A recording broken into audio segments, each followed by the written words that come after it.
How many of you have children? When they were babies, they crawled around on the floor for what seemed like forever. And then, one day for the first time ever, they stood up on their own 2 feet. What was the next thing they did? They fell down, but none of you said, "Stay down there on the floor." Instead, you said, "Get up, come on, you can do it." When the baby stood up and fell down again, you said, "Do it again," and this time try to take a few steps. Sometimes the baby would fall on their rear end, but other times they would fall flat on their faces. And you would not only let them fall on their faces, you would encourage them to get up and try over and over again. You knew that if they never fell and got up, they would never learn how to walk. And if they quit trying and continued to crawl, they would never reach their full potential. But some of us have fallen or have been knocked down by life, and you've stayed right there on the floor. There are some people here today that need a comeback, whether it be with their families and their relationships, maybe it's physically or emotionally. Perhaps you need to stop a habit or an addiction. You have tried in the past, but you were unable to stop. Perhaps some of you have been told you won't or can't succeed. But I'm here to tell you, God can give you a comeback when you have a setback. God is preparing a comeback for you. It doesn't matter how gloomy or hopeless things seem right now. The time is right for a comeback. So get up off the floor. If you've been knocked down, if you've experienced a financial setback, if anything dreadful has occurred to you in terms of your health, or if something bad has happened to your family, you need to think with the mindset of comeback. It's not the time to give up, to quit, or whine and complain. God will bring you through. You'll not just come back, but you'll learn things from the experiences of your setback that you'll put to use for God's glory. Despite setbacks, we will have comebacks. I want you to know and take to heart that God has the attitude that He's not going to give up on you or anyone else. When I've reached my lowest point, I cling to my faith in God. God will offer everyone a second chance.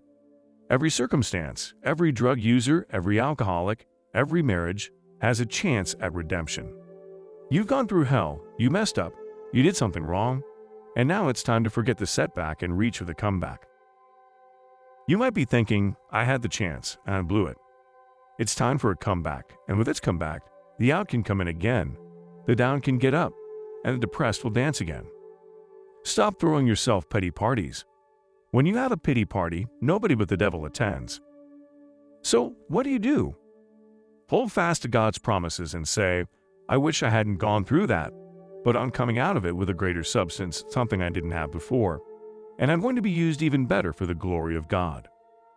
God is the one who turns setbacks into comebacks, and it's time for me to experience the spirit of a comeback.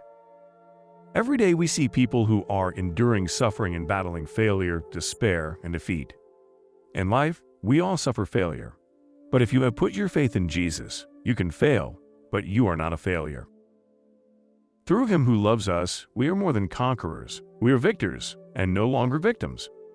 When we suffer a setback, we have the chance through Jesus to get back up and keep moving forward into a comeback. If you're alive, your work isn't done here on earth. There is life to be lived and a purpose in your life to be realized. You can bounce back, become better, and get restored in Jesus. I want you to know that it's never too late to start over.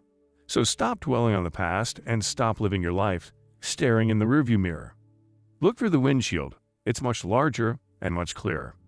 We can take a quick look at the past, but we should put our focus on the future, which is in Jesus. I love this verse in Proverbs chapter 24, verse 16. For a just man falleth 7 times and rise up again, but the wicked shall fall into mischief. Most of us concentrate on the rising again part, but we also need to concentrate on the words before that. The virtuous will fall, and not just once, he warns, but 7 times. If you are familiar with how the Bible uses numbers, you will see that the number 7 is used not only as a number of completion, but also as a number of unlimited capacity. So when it says the righteous fall 7 times, God isn't saying the righteous only fall 7 times. He's saying the righteous fall and fall so many times you can't count them. But keep in mind, we also rise again. God expects you to stumble and fail, to lose and make mistakes. It makes no difference how many times you fall. All you'd have to do is get up one more time than you fell. You're not defined by your setbacks, unless you stay on the floor and do not attempt to get up. When you get up, you are defined by what you conquered rather than what overtook you. No one here is perfect, and no one can have a comeback without the Father. He loves you and is waiting for you to turn to Him right now. He's eager to turn your setbacks into comebacks. Brothers and sisters, I hope that God spoke to you through the message today.